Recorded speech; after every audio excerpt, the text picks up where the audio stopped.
Hey guys, welcome to another episode of Stranger Things 5. My name is Jashin Charles, and in today's video we're going to talk about Stranger Things Season 5 Episode 2. Episode 1's video is already uploaded on the channel a few hours ago, so if you haven't watched it yet, make sure you check it out. And without wasting any more time, let's get started with Episode 2. Episode 2 begins exactly where Episode 1 ended. A Demogorgon opens a gate from the upside down and attacks Holly. It starts slamming her on the floor and then tries to drag her into the upside down. But somehow, Holly manages to escape and runs back to her mom. Hearing all this noise, Holly's dad rushes inside from the yard, and the moment he enters, he sees the Demogorgon. He tries to attack it with his golf stick, but the Demogorgon slashes him badly with its claws and he collapses.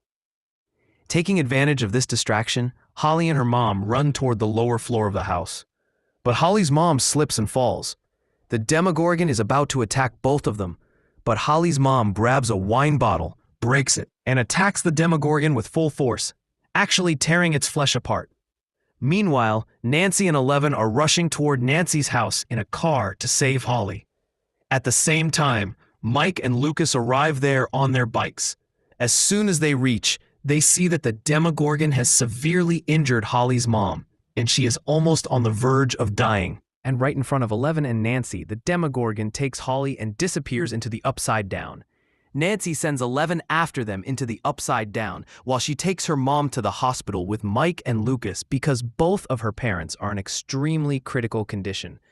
At the hospital, while Nancy's parents are being treated, Nancy, Mike, and Lucas are sitting outside.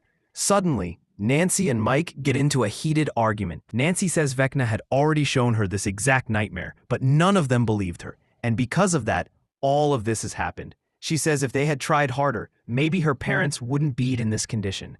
In between this argument, Lucas points out something strange. He says if Vecna only wanted revenge on Nancy, he could have killed her parents. He could have killed Holly too. But instead, he kept her parents alive and kidnapped Holly using a Demogorgon, exactly the way Will disappeared years ago. Lucas also points out the dates. Holly disappeared on November 3rd, and years ago, Will disappeared on November 6th. So he believes this is not a coincidence. This is all part of Vecna's plan. Meanwhile, the military reaches Nancy's house to investigate. After looking at the crime scene, the military head concludes that Nancy wasn't alone. Eleven was definitely there too. He demands all CCTV footage from the area. Back in the Upside Down, Eleven is trying to find Holly when she suddenly hears a sound in the forest. Thinking it's a Demogorgon, she fires a blind attack with her powers, but the blast hits Hopper. Yes, Hopper is alive in the Upside Down. Eleven and Hopper are finally reunited and team up to search for Holly. In the real world, Robin and Joyce are trying to fix the radio station's electricity. When Robin goes to get a replacement fuse, Will tells Joyce that the visions he got earlier aren't like before. This time, they're POVs. He says he felt like he was the Demogorgon, actually killing people.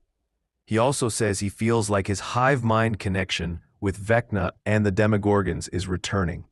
It never resurfaced until he came back to Hawkins from California. Robin hears this and suggests a theory. Will might be acting like a receiver. Whenever he gets close to Vecna, like in Hawkins, he starts receiving Vecna's signals like radio waves. Will then says if that's true, he can find Holly easily. Wherever his connection to Vecna gets strongest, Holly will be there too. But Joyce gets angry and refuses to let Will risk his life. Meanwhile, Steve, Jonathan, and Ethan are stuck on the road because their car broke down. They get into a heated argument about Nancy. Suddenly, Dustin appears, face bruised after being beaten by Andy and his friends.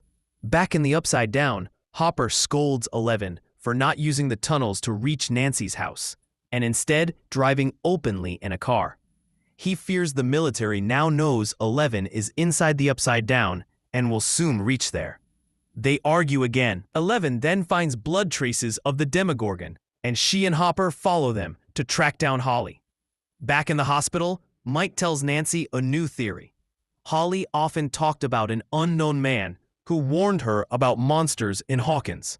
Mike believes this man was trying to save her, and if they find him, they might find Holly. The trio disguise themselves as hospital staff to meet Nancy's mom, because the hospital isn't letting them in due to her critical condition. Meanwhile, Dustin and Steve keep fighting like crazy, and Jonathan has to break them apart, showing how their relationship dynamics have completely changed this season. Robin tricks Joyce and takes Will outside to follow his plan anyway. She believes Will's plan can help them catch Vecna. Together, they break the rules and head into the woods to search for Vecna. Inside the Upside Down, CCTV images of Eleven reach the military base. They now know she is inside the Upside Down. Back with Eleven and Hopper, they share a wholesome father-daughter moment as Eleven bandages Hopper's wounds, just like she once did for Max. Then they continue tracking the Demogorgon. In the woods, Will recalls an old vision and hears children playing. He realizes the vision was from Holly's school and runs there with Robin. In the Upside Down, Eleven and Hopper find Holly's shoe. Then a giant wall appears in front of them, a massive barrier Vecna built inside the Upside Down. Eleven can't sense anything beyond this wall. This is where Vecna took Holly. We still don't know whether Holly is alive or not. Back in the hospital, since Nancy's mom can barely speak, she writes her answers. Nancy and Mike asked her the name of the mysterious man Holly always talked about. She writes, Henry. Everything suddenly becomes clear. Henry is Henry Creel, Vecna's real name. The imaginary friend Holly kept talking about was Vecna himself, and Holly was his next target. When Holly was attacked, Will entered her POV through the hive mind connection because she was the victim. And now, if Holly's still alive, she is most likely trapped on the other side of that upside-down wall. The episode ends on this massive cliffhanger. And man, episode 2 was absolutely incredible. Every episode feels like it's leveling up the show. But how did you like this episode? What are your thoughts? Let me know in the comments. And I'll bring videos for episode 3 and 4 very soon, so make sure you subscribe to the channel.